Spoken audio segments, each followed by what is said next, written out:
wore this shirt, I was like, yeah. I don't know why I thought this, but I was like, man, I hope one of them asks me if I'm lucky. Go ahead, ask him. I'm afraid to now. I'll let you ask.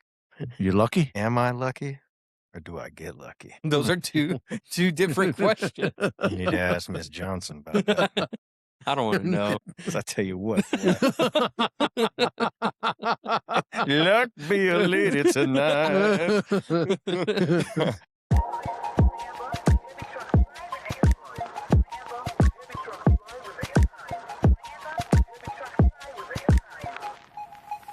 Hey, so I think what we're going to talk about tonight, John actually. I'm gonna let you- So if it bombs, Look at this, it's such John's Run. fault. You know what? We're not getting enough steam. We're not going fast enough here, guys. Let's abort. Abort. Yes, Abort. John. Lame. Lame. 50 views. It's because I watched it 40 times. John had a great idea for an episode.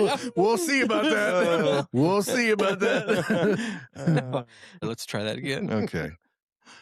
A lot of this is getting edited out, huh? No, this is going to stay in.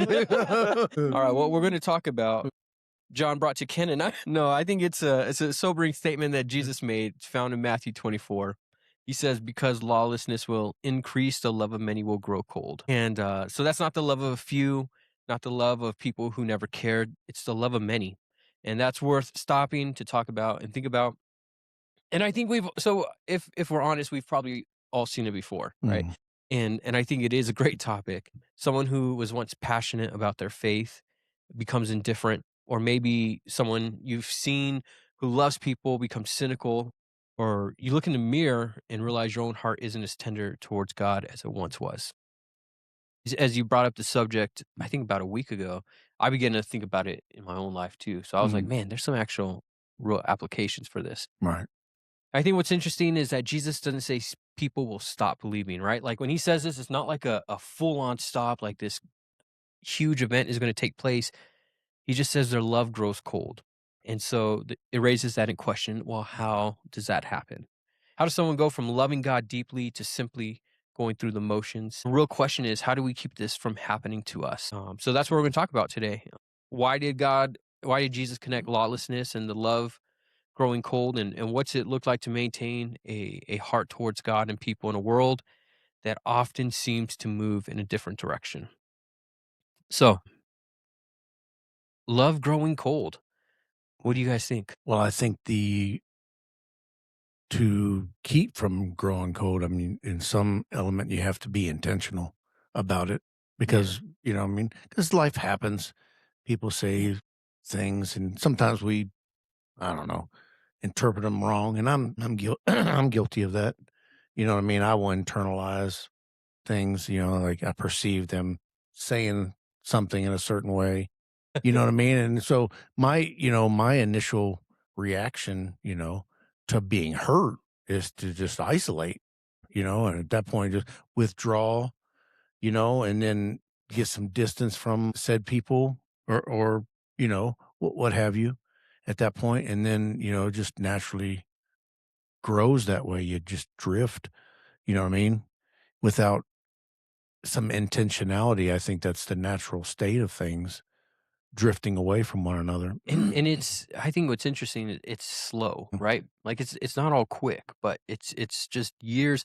So I thought this was interesting when you brought it up, and a little transparency on my part, after pastoring for a few years, and I remember when I first stopped pastoring, it was like I just needed a break from people, right?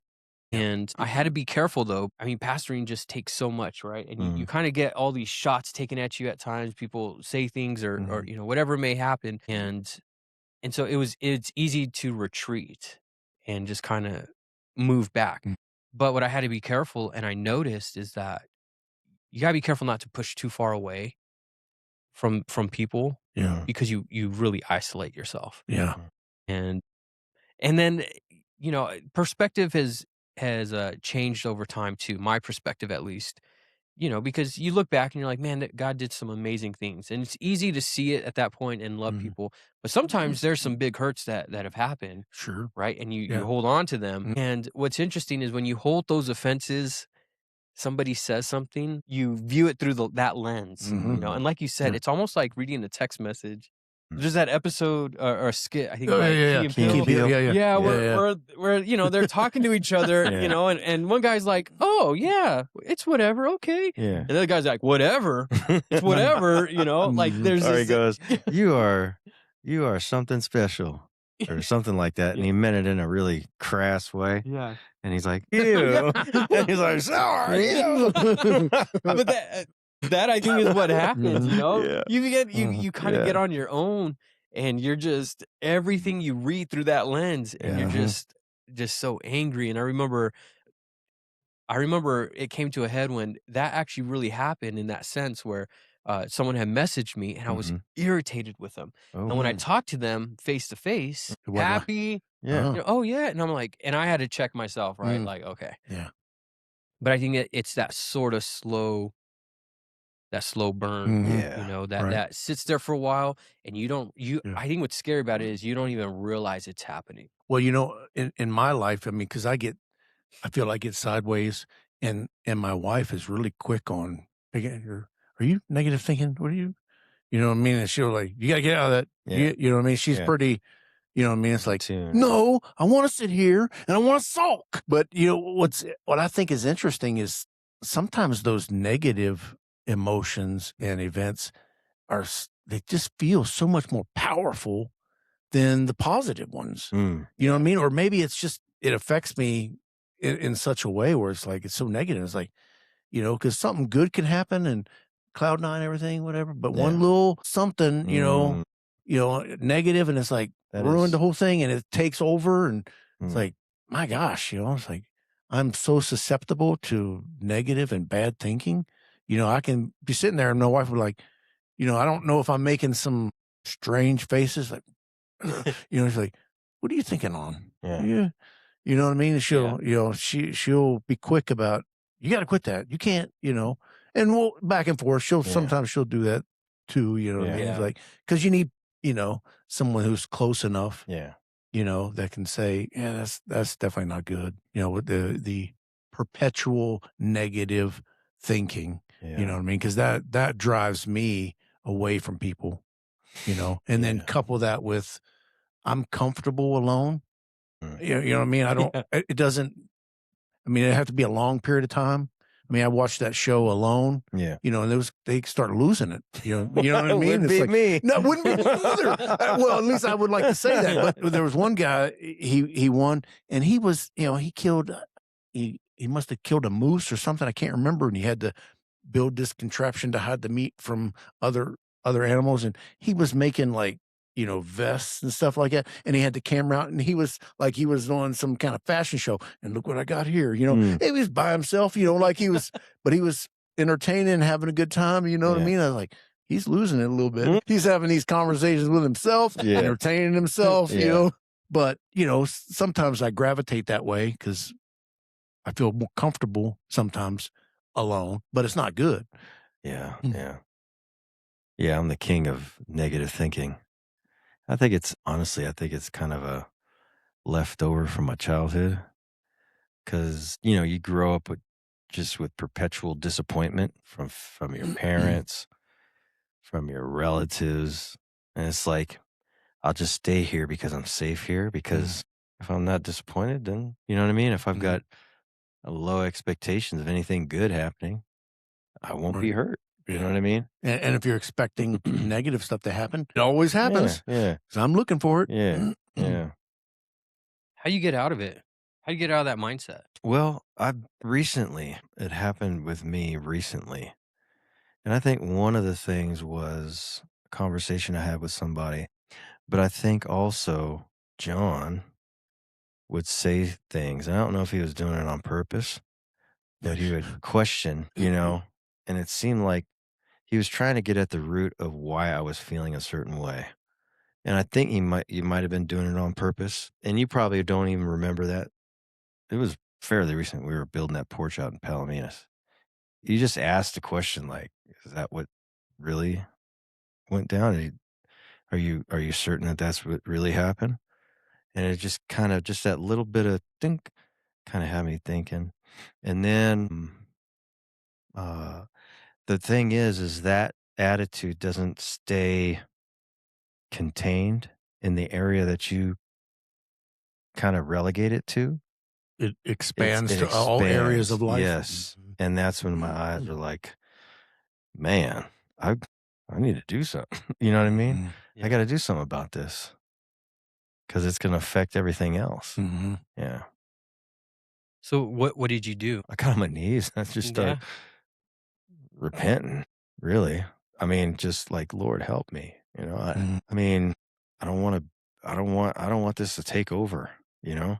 And just, it was a good, I mean, it's still ongoing, but it also kind of broke with, like I said, we were out in Palominas building this porch, and John had this playlist, and it was, it started out blues, And then mutated. and then it mutated to Oh, just straight worship. And yeah. then the songs were just really speaking to me. You know what I mean? Yeah, I have a playlist with, some worship and some blues and some other stuff in there. And then once you're at the end of it, Spotify takes over. And, Yeah. you know what I mean? So it was a mix of. Yeah. And I was like, man, it's just really, you know, the songs weren't specifically talking about that. It was just like worship. Yeah. And then that's another thing is I like to kind of get lost in worship. And I noticed that that sensitivity was kind of gone a little bit. And something happened recently and it kind of brought me back to that, and it made me miss it, you know? Yeah. And so that's what kind of woke me up, like, man, what am I'm missing, you know?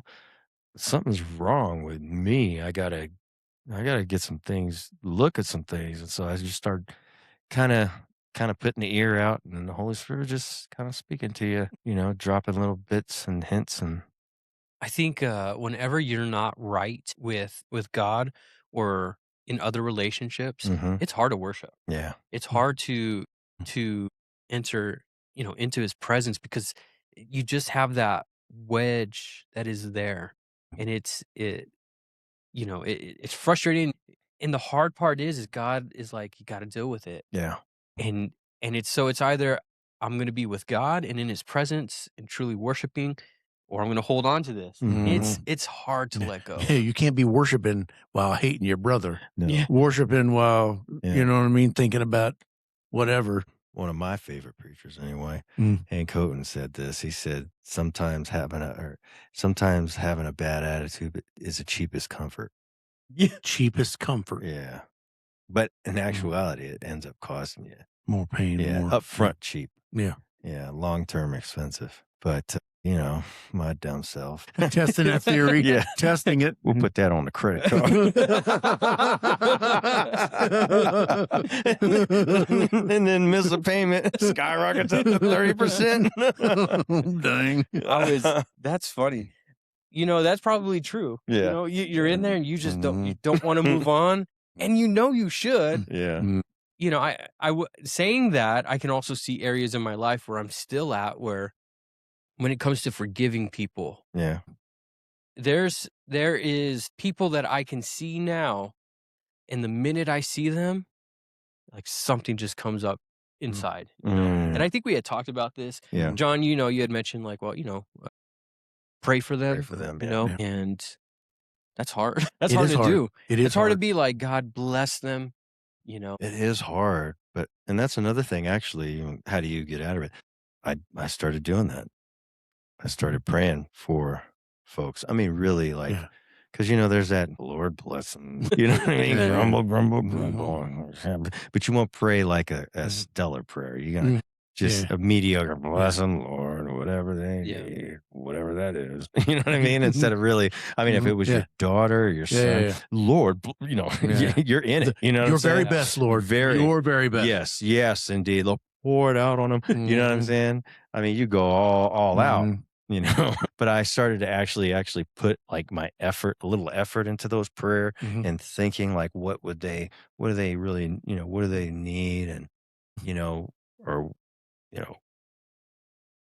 what would have really blessed me, you know what I mean? And Sure. I'd start praying that for them. Yeah. I find that when I do that, praying, his very best for him, I don't know if he's actually doing something in him, but it's changing me. Mm, And my interactions with him are better. yeah. I think it's because what I bring to what my attitude right up front to him, and my carrying, on my sleeve, my dissatisfaction with our last interaction or whatever it may be. You know what I mean? I think that Brandon is doing something here. Yeah. And then when that interaction, it's not as bad. And I think it's because my perspective, you know what I mean? Yeah. I think that's the challenge too, is biblical love isn't just emotion. Mhm. Okay. Has to be obedience. Mhm. Yeah. Right. And that's where like, even as we're talking right now, like I could see people popping up in my mind and I'm like, God, you've got to help me. And, and it's funny because really, who knows if they know, right? Right. They might be They might not totally have no unaware. clue, and Yeah. maybe they do, maybe they Mhm. don't. But for me, it's it's like it doesn't matter if what they did was a sin towards me or an offense or maybe it wasn't. Ultimately, I can't hold that because I've offended God. I've sinned against God, Yeah. and if God can forgive me, I've got to forgive. And so saying that, I Mhm. know it. Applying that can be difficult. Yes. Better way of articulating it. It's kind of, selfish. I forgive them, Lord, because I want to be forgiven. Mhm. You know what I mean? It's Yeah. like, Yeah. that's kind of weak, but, it's like, it's a good start. It's like, I can't, you know what I Right. mean? At that point, I can't hold that because then what things are going to be held against me? And you Yeah. have to wonder, God knowing the human condition, right? Him kind of encoding it that way, if that's the right way of saying it, Mm. to appeal to our innate need for self-preservation. Yeah. Right. You know what I mean? Mhm. But the bad part is when you're like, I don't care about me. And I hate me anyway. So, you know what I'm saying? When it gets to that point, it's like, you're in trouble. And that's where I kind of found myself. You know what I mean? Yeah. Oh, yeah. Yeah. When you were talking about, the other person, whether they know it or not. I mean, because the wife and I were talking about this just here recently, the effects of a wrong, when someone wrongs you for real, right? It's the same effect of perceived wrong, right? It may not be real, but I have perceived it so. And because I perceived it, it cuts just as deep, Yeah. even though maybe that's not what happened. It was just my interpretation of what happened, like the texting, you know what I mean? It's like, Yeah, I'm interpreting tone here. He's got a mean tone. It's like, from the written word, that'd be kind of, all right. Cause you could take it, and it's perceived and that the damage is being done on a perceived wrong, even though in reality, maybe it wasn't that way, and we have those interactions with people and they're oblivious. They didn't mean it in a certain way or whatever, you know what I mean? But I'm the one holding it. It's like, you did that on purpose. Well, it also makes me wonder how many people I've done that to. How many people that are offended by things I've done or are holding that anger towards me. Yeah. And so it gives me pause because it's like, okay, we're all human. Like I've made mistakes. It's probably hurt people. Yeah. I've said things that may have hurt people intentionally or unintentionally. Mhm. And so I try to get that perspective, Yeah. but that's that is a hard thing to do. But And then, when you have that break in relationship, you know what I mean? Because I mean, the difference, I can forgive someone of an act, right? Whatever it may have been, right? The relationship has been severed at that point. You know what I mean?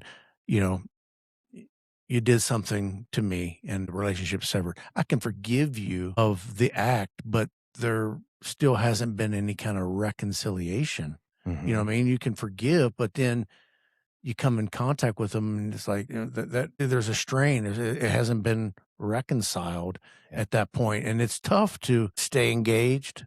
I got a question then Okay. with that. Do you think that forgiveness must lead to reconciliation? I don't think I don't know if ever I mean, sometimes in my mind, a truth can be expressed and you can express it in extremes, right? So if the truth is the truth, whether I express it way over here or way over there, it's the truth. Yeah. So, if, something horrific happened, you murdered my son or something like that. Yeah, I can forgive you, but I don't know if that relationship will be repaired, to be honest with you. Some things I don't know if there can be.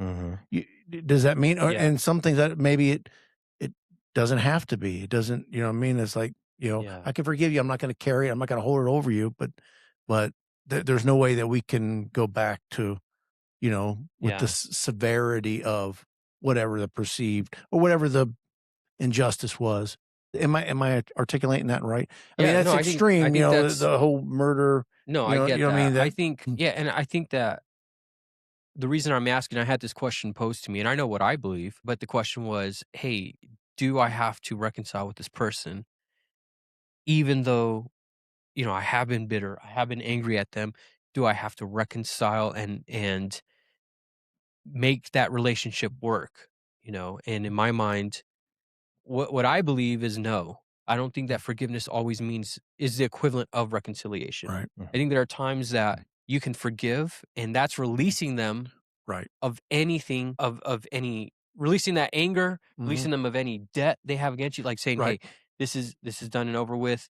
But that doesn't necessarily mean that there's going to be that reconciliation that takes place. Now, I do believe that there can't be reconciliation without forgiveness, Sure. right? There must be forgiveness Mm. within reconciliation. Right. I don't think there'll be reconciliation every time in every scenario. Yeah. Forgiveness is not the equivalent of that, Right. and you mentioned an extreme, and I agree, Sure. and I think that, and Jesus says it, or Paul, if it's possible, Mhm. live peaceably. Yeah. But it's interesting, he qualifies it, If if it's possible. possible, Yeah. and sometimes it's not possible. Right. I think the other part to that is forgiveness only requires you, right? Mhm. Like you Yep. can forgive someone even if they never express sorrow, right? Right. Even if they never ask for it, you could still forgive someone Absolutely. and release that. You can't reconcile if both parties aren't in a place to reconcile. Or And so I if think they that don't that's acknowledge what happened. correct, right? Yep. So like so that's why sometimes reconciliation can't happen because Mm. both parties aren't in a Yeah. place for it. And that's why I think sometimes reconciliation happens sometimes decades later Mm. because both parties are in a place at that point, Yeah. but not always right now. Yeah. Yeah. I was thinking about that case. I don't, maybe it was a few years ago. Remember when that it was a police woman? I guess she had just got off duty Yeah. and she had gone to what she thought was her apartment, but she walked in and it happened to be another guy's apartment. And she took him as an intruder and shot him dead in Oh, his own geez. apartment. What was she so tired she didn't I think it was. She had done a bunch of shifts and she was just so tired and worn. she couldn't recognize her own No. apartment from another. And at the trial, I think it was at sentencing, his brother, and they happen to be a Christian family. Mhm. And what made it even more dramatic, I guess, and what I'm looking for, divisive, I suppose, was and she right, It made it a racial element. there was an racial element there. Maybe not an intentional racial element, Yeah. But that was brought into but it. it was Mm. brought into it because of Okay.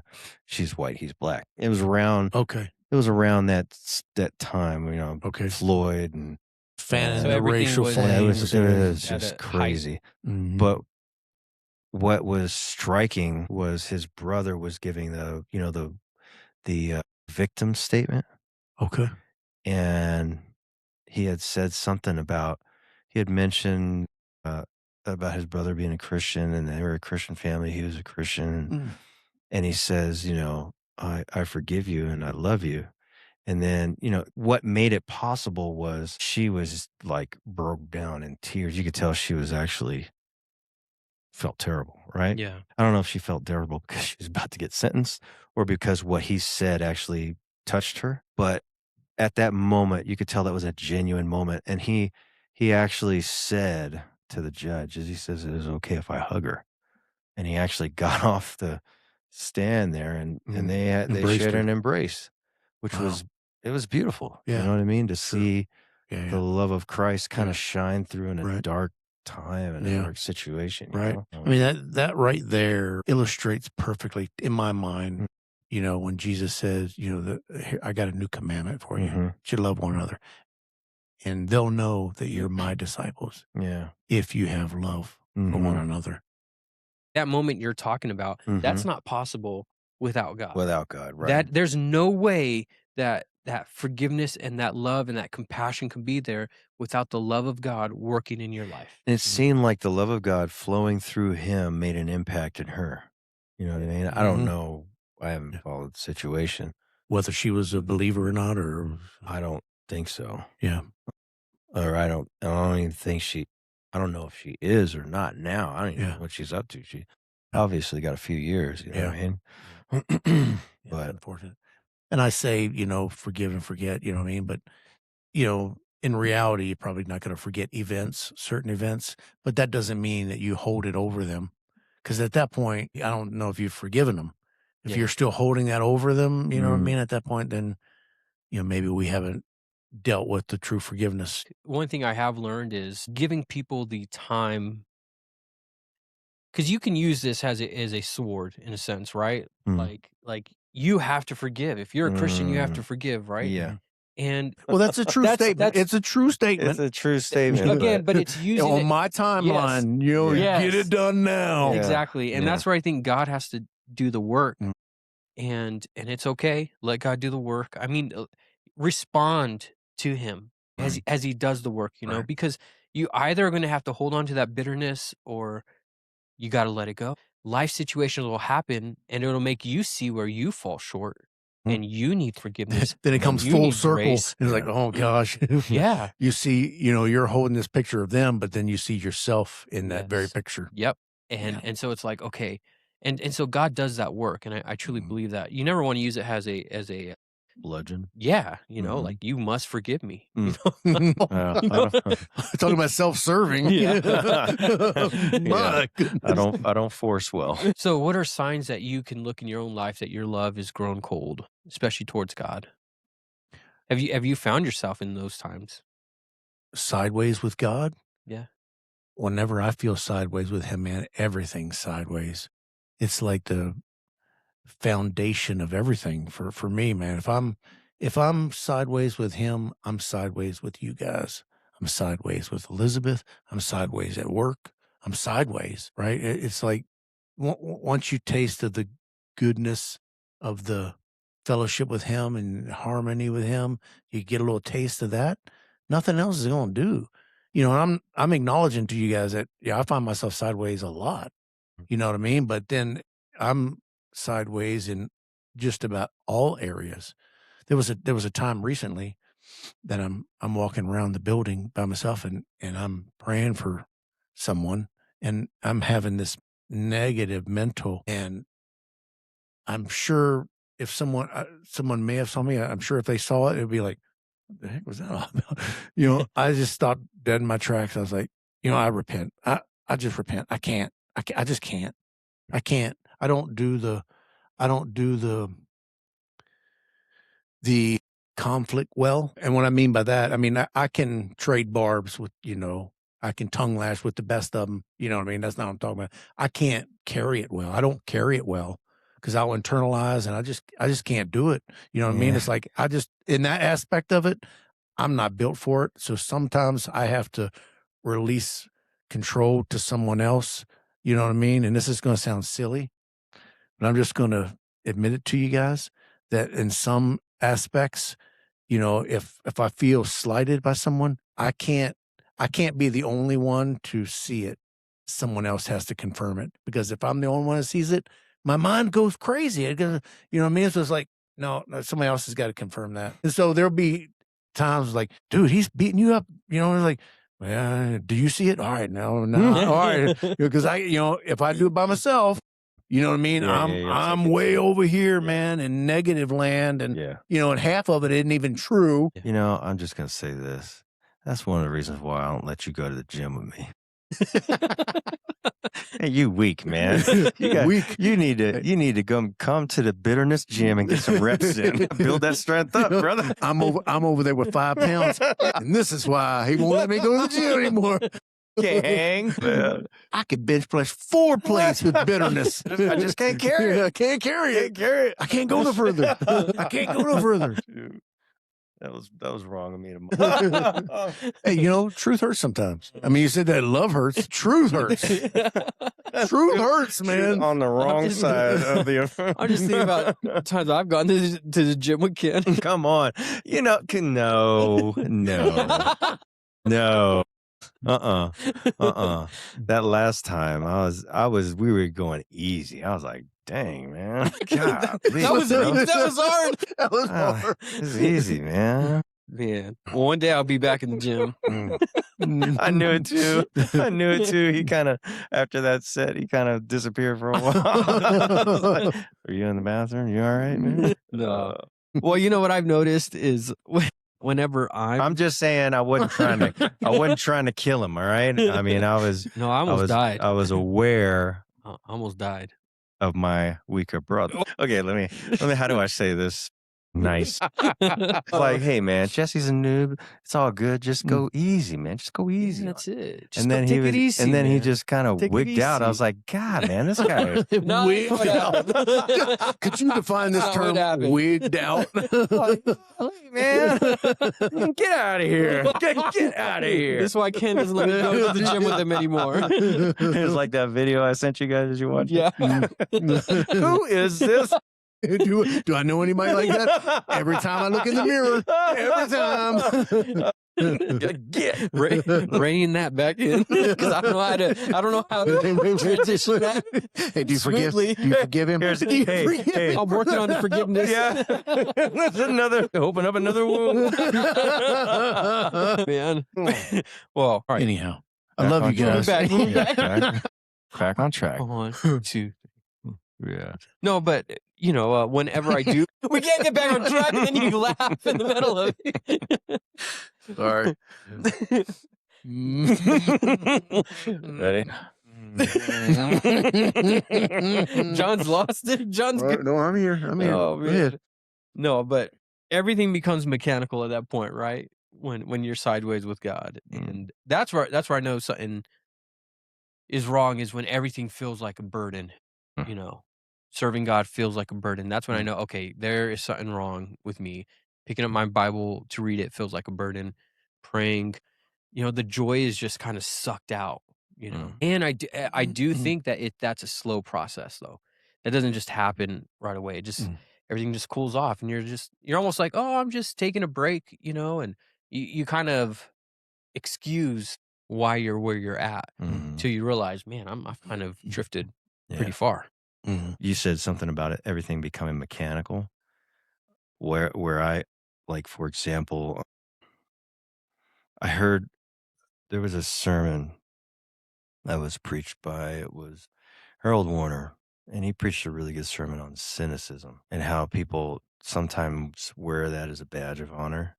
And then he said in the beginning of the sermon, he was saying that he was party to somebody else kind of confessing the symptoms of having been steeped in a really long season of just cynicism. And he said that what happens is that freshness fades, right? And the guy began to rely on his talents. He began to rely on his what made it kind of deceptive in a bit was that, for one, God never kind of left him, Yeah. But he began to rely more on his talents and the things that he kind of learned. And it kind of, because everything didn't fall apart immediately, he thought, I must be okay. It's just whatever, And then it's not until, you finally get to a place where it's like, this is not, everything's not okay. Yeah. But yeah, you begin to rely on talents and abilities rather than relying on the Spirit, The Pharisees were the same way, right? Yeah. Yeah. Where they knew scripture, but they lacked compassion. And I think that happens when we talk about our love growing cold over time, and how that affects everybody around us. We end up just putting up these walls, this isolation, bitterness, anger. We're always suspicious, right? Like, especially with the people that we don't like, they say something and it's like, what are you really trying to say? Yeah.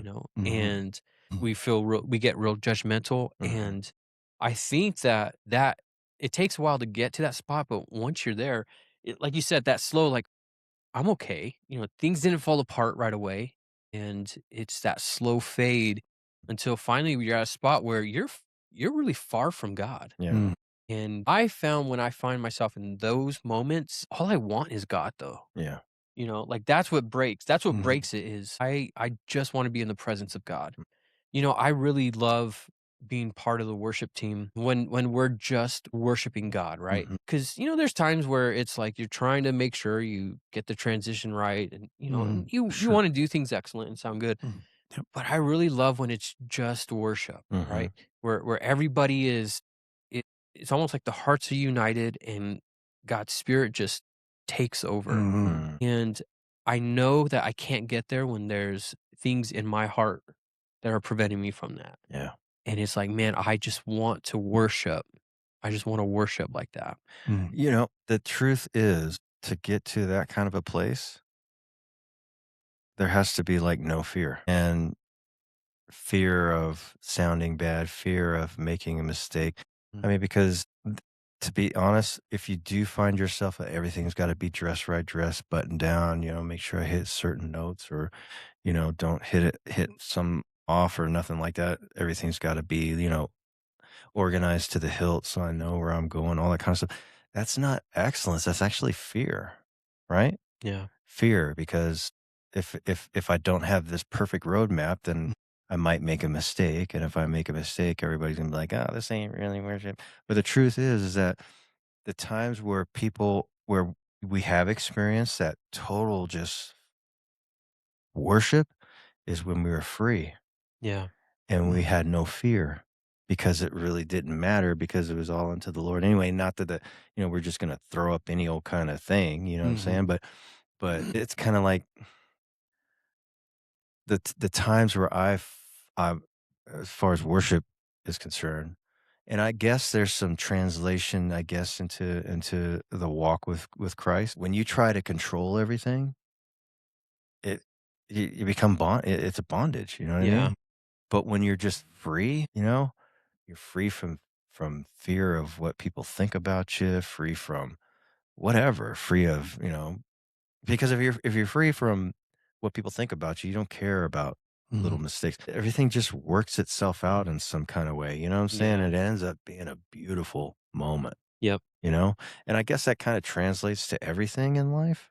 Because if you get too like, I got to, then that's your master instead of, you know what I'm Yep. saying? Right. Being free in Christ. I don't know what I'm saying, but No, I hear you. It becomes about perfection, and yeah, perfection is your game instead of pleasing the Lord being your aim. perfection. Yeah. Yeah, and then that's a two-edged sword. Yeah. Not to say we don't try to do everything excellently or Yeah. the best that you can, but that's not the goal. But That's what not the is aim. but what is excellence but offering what you perceive in your heart to be, this is everything I got to you. You know what I mean? Yeah. I mean, I get excellence and all that. If God isn't the whole kind of focus of it all, Then it's just mechanical. yeah. Yeah. Just the mechanics of playing your instrument, And then singing. yeah, if you're sideways with God, then God isn't the focus of everything. If you're sideways with God, you're kind of like, like the Pharisees. They didn't have that connection with God, but so what did they have the connection with? The law. They had connection with Each other.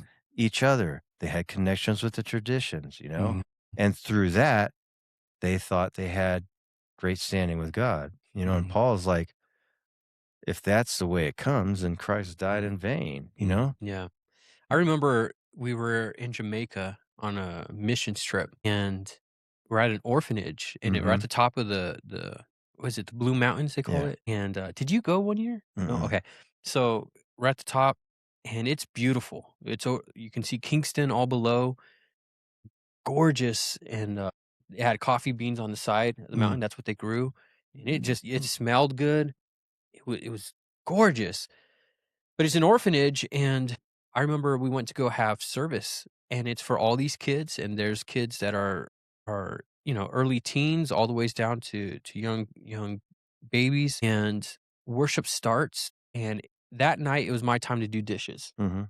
And so everybody ate, and then I'm doing dishes as service starts, and it's like a whole worship team broke out, and I had to go out and look. It was these kids. They had rhythm, number one. I mean, you can't fake that, but they were just using what they had. Some of them were banging on the table. Some of them had just like makeshift instruments, and it was the most beautiful worship because it was genuine and heartfelt. Like I was blown away by it. And it goes to say, I do think you should practice, right? Yeah, for sure. Like you should practice, you know your song. You should continue to grow in what you have. But when you're just giving the best of what you have, not the best of what everyone has, the best of what you have. Or the best of what you think they wanna hear. Yes. Yeah. Yeah. Just giving that to God, saying, because I drum. I have no way compared to a lot of drummers out there at all. But it's the best that I can give. And it's like I watched these kids give their best. It flowed beautifully, and it was one of the most heartfelt worship services I've ever been part of. But people want authenticity. Yes. You know what I mean? Yep. Well, I think it's hard to ever have that moment too, though, when you're sideways with God. Yeah, that too. And Huh? so that's the importance of checking your heart, and being willing to forgive, being willing to be introspective and let God shine that light in areas in your life. We talk about church hurt here and growing cold, and this is people don't leave church because they stop believing. Yeah. They leave because they were wounded, Yeah. right? Yeah. And I want to say that there's a distinction though between being hurt and growing cold. Yeah. All of us have been hurt, and I believe this to this day. If you're in the church long enough, the best Christian there will hurt somebody, another brother and sister. Yeah. Whether it's unintentional or intentional or just whatever it may be, we will all be on the receiving end or the giving end. I mean, it's the isn't that what dynamics of Jesus people. said? I mean, you get any number of people together for any length of time, there's going to be It's just the way frictions. it is. It's just And the beauty of the early church is they didn't have another church to leave and go down the street, right? Like that's the reality. Yeah. Is everybody sort of like, well, if They I'm had not to work it happy, out, yeah. I don't have to work this out. I'm just going to go down the street. No. And I think that's detrimental. it makes us weak. It makes us extremely weak as Christians because we're never forced, right? If there's some kind of whatever friction. Yeah, we're not forced to really deal with it. Yeah. And the church back there was like, where else am I going to go? Am I going to move to Philippi now? Yeah. You know what I mean? Like, well, they got a church up in Ephesus. Yeah. All right, family, we're moving. At that point, because they were forced to have to reconcile. In or today's to deal church, with you're it. not forced. No. You get upset, and there's Sierra Vista has hundreds of churches, which isn't a bad thing. No. But what is the bad thing is when people say, I will leave here. Now there's times to leave a church. I think there are times, but I think the times to leave a church are, over doctrine, right? Or things, theology that's off. Their worship is mechanical. There are times by somebody in the church, and instead of dealing with it and taking the time, they'd rather just go. Yeah. I don't like the worship, right? Yeah. It's or too loud. Or they have drums. We grew up where it was just piano and hymns, or Yep. Or no hymns. Yeah, and it's like, oh well, I everybody wants to leave, and sometimes it's like God probably wants you there for a reason. Sure. And I do get. I'm going off a little tangent. No, but the wisdom of God is it doesn't. Maybe you're there, and that's not exactly His perfect place for you yet. Yeah. But while you're there, He will use everything that's happening in there to work things out that didn't need to be worked. He will use it. Yep. I believe that. One of my biggest gripes, especially after pastoring, is the complaint, like, well, I'm not being fed because they don't like the style or something. Go feed yourself. Yeah. It is not your pastor's responsibility to make sure that you're fed every single day of the week. That is your own job. And that's a frustration and I mean, look at gripe of mine. Paul, by his own admission, he wasn't a good speaker. No, he Right. put somebody to sleep. Yeah, you had to killed him, and then raised him from the dead. and he had long sermons. Yeah. It was like middle of the night. But a pastor doesn't have to be the best orator. Yeah. And if you come expecting to meet with him, Yeah. you're gonna get something. Yeah. He's gonna give you. You're definitely gonna get. You're gonna get something. something. Yep. Right. John and I were listening to a sermon, and because the things that John talks about, I was like, man, John's gonna like this one, right? Oh, Yeah. Yeah. It's a good one. It was a good one. It was almost too good. I was suspicious of Ken. I was like, no, I just was like, you picked this up for me. all the things that he talks about, right? John Yeah. personally, his thing. I was like, man, he is gonna. Not that it was like, but it was like he's gonna agree with this. Yeah. He's gonna agree with this. He's gonna agree with this. But it genuinely was a fantastic sermon, right? Very, very comforting too. Yeah.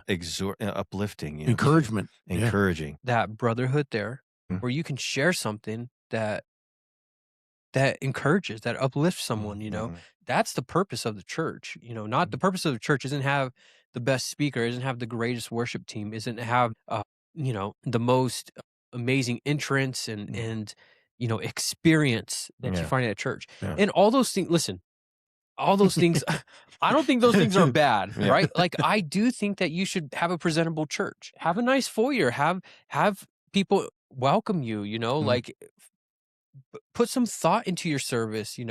You should prepare a good message. Don't just go up there and say the Lord's going to lead me to speak whatever this morning. Prepare, plan, pray, get God's direction on it. Worship team, practice. I'm all for that, but I'm not for it at the expense of that being what church is. That's not church. Church is the body of Christ, and learning how to love each other and not just run away, being able to say, hey, listen to this message, or hey, God, I'm praying for you, whatever it might be. But that, I think, where we have to be careful is not to let church hurt become a bitter heart and harden us, right? Right. Because we've all been hurt. And again, I've probably hurt people, and there's been times I've had to go talk to people.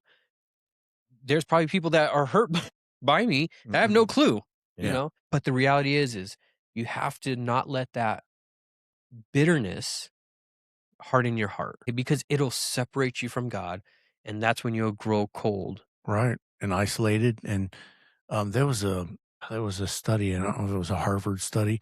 They were studying these people for like 80 years. And they were, like, what was making life, meaningful and, deep. And it was, the conclusion was relationships. Yeah. People.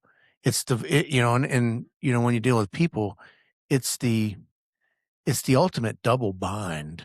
Double bind meaning, if I go this way, it's going to suck and hurt. If I go this way, it's going to suck and hurt, right? With people, right? Close to them, it's potentially going to hurt. We're going to rub, we're going to disagree, you know what I mean? There's going to be some friction there. Anytime you're with people, it's just, and then the flip side of that, all right? So that way it's going to hurt, all right? Or if I isolate and don't have people, that's going to hurt. Yeah. Now I'm going to go crazy. And right. So it's the ultimate double bind, right? And as Michael Dye would say, the hard thing to do is generally the right thing to do. Yeah. Right. So the hard thing, you know what I mean? Trust again, right? You've been hurt. That whole trust again, making yourself vulnerable again to people. That's scary sometimes. Yeah. You know what I mean? It's like, I don't want to get hurt again. I don't want to, put myself out there and whatever, but that's what we need. Yeah. The very thing that we sometimes don't want is the very thing that we need. Yeah. The second part of that scripture, I think I have it up here.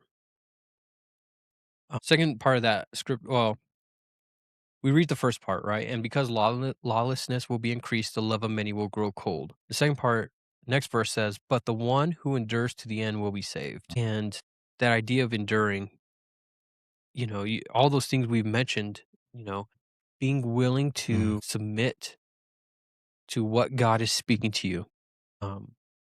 That's how you fight against this, keeping close to Christ in your relationship with him. And what I've learned is the quicker you respond to God, the quicker the lesson's over. Sure. You know what I mean? Yeah. And sometimes the reason we're going around that mountain for years and years is because we have not learned the lesson. God's trying to speak to us. God's trying to, and we're creating more problems. And sometimes people look at their life and wonder, why am I in this position? Like I'm waiting for God, Yeah. and God's sitting there. Like, I've been waiting for you. I'm waiting. I remember somebody saying something about strongholds, right? And they're saying, people often will read that and say they're a victim of a stronghold, but in actuality, a stronghold is there because you're holding on strong. You know what I mean? Sure. And that's the facts. It's true. The only reason, you could be free of that stronghold if you just let it go. Sure. You know what I mean? Yeah. And I think we have to be like kids. Yeah. Kids are quick to let go and forgive.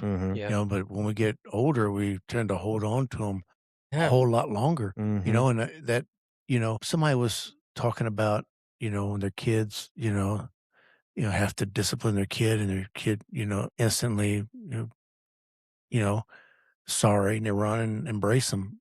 That was never my experience growing up. You know what I mean? And so when I mess up, I tend to view him like, I've grieved the Spirit. He doesn't want to talk to me right now. He wants some space from me. I project that onto myself. And in reality, if I just, repent, come clean, sorry, Lord, he is that quick to embrace me. But it's me that's holding on. It's me that's projecting distance because I think he's mad at me, like as if God is like I am. Because, if he did it to me, I was like, no, you got to have some distance here. But he's not like that. So I project my own onto him, you know what I mean, and have that distance. But he's not, if you repent and you come clean, and he is that quick to forgive and that quick to embrace you. So let me talking about this episode. What was interesting is, John, you brought it to me, and then Ken, I think you actually exemplified it this week. And if you don't mind me sharing, just from my perspective, yesterday we were at worship practice. Yeah. And you took a minute just to talk to people, and you asked for forgiveness. Yeah.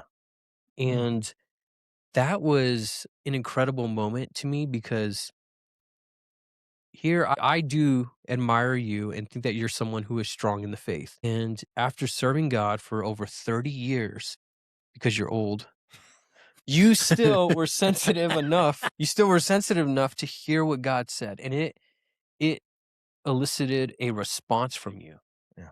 And where I think a lot of people would have been like, oh, they know. Yeah. Oh, they know. They'll get over it. Like, but no, you said, hey, I want to take a minute and talk to you guys. Yeah. And that's hard to do. And I think that moment was incredible to watch, because outside of me speaking about it right now, no one would know. Yeah. Right. Like we didn't talk. I didn't ask you to discuss this, but I think that is what forgiveness looks like in our life, and asking for forgiveness and letting God heal and respond. And I just want to say, I think that was such an amazing example. And I was like, wow, this is, watching John bring the topic, you exemplify it. And I was just like, man, I got to get over my stuff. That's how I felt. Like, all right, God, I hear you now. Yeah. I hear you. Yeah, that one actually was a long time coming. I fought it for quite a while. But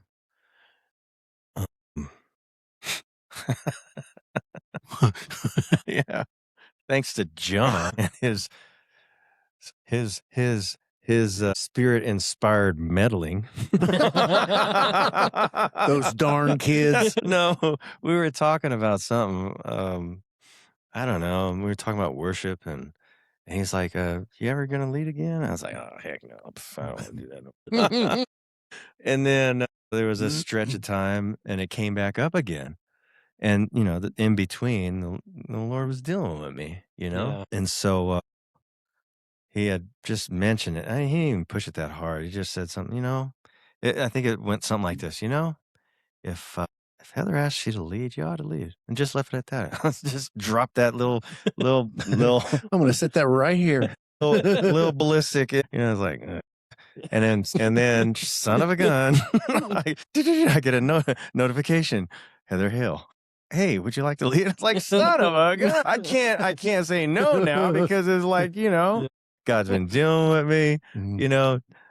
I know it was, God speaking through John, even I was like, dadgummit. And then I know I did not have any kind of interaction with Heather because I was like, made it a point. Don't have interaction. Don't encourage the fact that she, just in case she might ask you. Don't encourage that you might be interested. No. And then sure enough, ding. Hey man, would you like, I just wanted to see if you want to. And I was tempted to say, oh no, not this time. But I felt like the Holy Spirit saying, no, you say yes. Because you need to get over this, right? Yeah.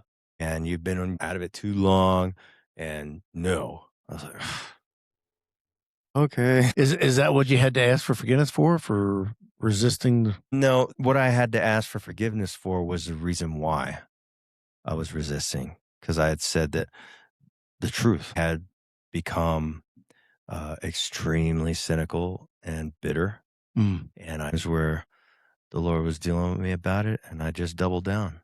And I was just being a jerk. Yeah. I was being a jerk. I didn't say that. Yeah. But that's what it was. I was just being a jerk. Did they receive it? I think so. I don't know. Yeah, I thought I was there. I felt like it was received. It was sincere, right? Like, again, as people are listening to this, Ken had no idea I was going to bring it up. So it's not like it was for a show. Yeah. It was a genuine moment of like, hey, before we even pray, let's and you know what though? It's that set the tone. Yeah. Well, he sent you that, John sent you that topic right after we had ate lunch at Finney's? Filiberto's. Oh. He's like, what about love? I was like,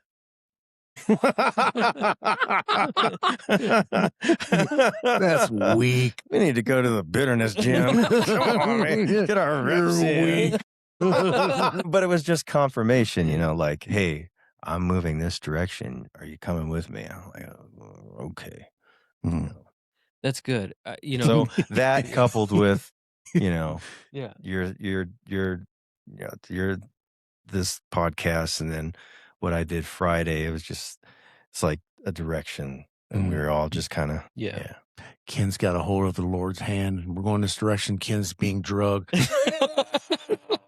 I don't want there's my footsteps, John's, God's, and there's these skid marks. Yeah. That's the hope of the gospel, though, right? Is that God still ministers to us. Yeah. And God doesn't leave us there.